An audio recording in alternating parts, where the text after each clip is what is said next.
আবারও ইতিহাস গড়ল কিশোরগঞ্জের পাগলা মসজিদ। এবার একসঙ্গে পাওয়া গেল ২৮ বস্তা টাকা। সঙ্গে রয়েছে বিদেশি মুদ্রা আর স্বর্ণালঙ্কার। চলেছে দিনভর গণনার মহাযজ্ঞ। কিশোরগঞ্জ শহরের নরসুন্দা নদীর তীরে অবস্থিত পাগলা মসজিদ যেন মনের আশা পূরণের এক আধ্যাত্মিক ঠিকানা। প্রায় ৩-৪ মাস পরপর খোলা হয় এই মসজিদের দান সিন্দুক, আর প্রতিবারই উঠে আসে চমকে দেওয়ার মতো অঙ্কের অর্থ। এবারের দান বাক্সে মিলেছে পাগলা মসজিদের ইতিহাসের রেকর্ড ৯,১৭,৮০,০০০ টাকা।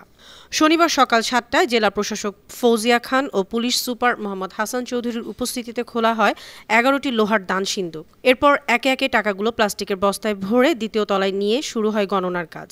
গণনায় অংশ নিয়েছেন পাগলা মসজিদ মাদ্রাসা ও জামিয়াতুল ইমদাদিয়ার ২৮৬ জন ছাত্র, রূপালী ব্যাংকের ৮০ জন কর্মকর্তা কর্মচারী এবং মসজিদের ৩৫ জন স্টাফ, সব মিলিয়ে মোট ৪০১ জন।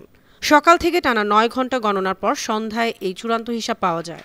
এ তথ্য নিশ্চিত করেছেন কিশোরগঞ্জের জেলা প্রশাসক ও পাগলা মসজিদ পরিচালনা কমিটির সভাপতি ফৌজিয়া খান।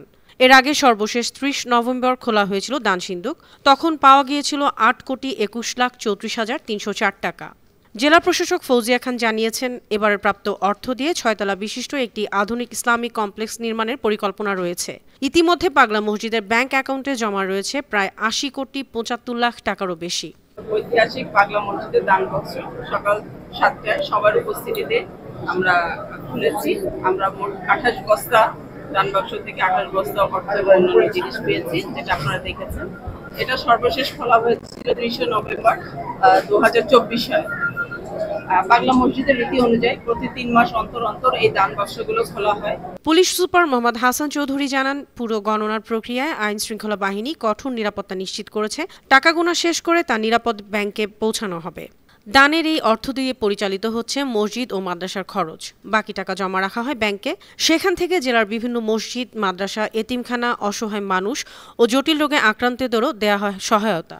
আশা পূরণের বিশ্বাস আর মানব সেবার উদ্দেশ্য মিলিয়ে এক অনন্য দৃষ্টান্ত পাগলা মসজিদ। দেশ বিদেশের নানা প্রান্ত থেকে প্রতিদিনই মানুষ এসে দান করে এই মসজিদে। তাদের বিশ্বাস, এখানে দান করলে মনের আশা পূরণ হয়। এই বিশ্বাসেই প্রতি বছর কোটি কোটি টাকা জমা হয় পাগলা মসজিদের দান সিন্দুকে। News desk, Banu TV.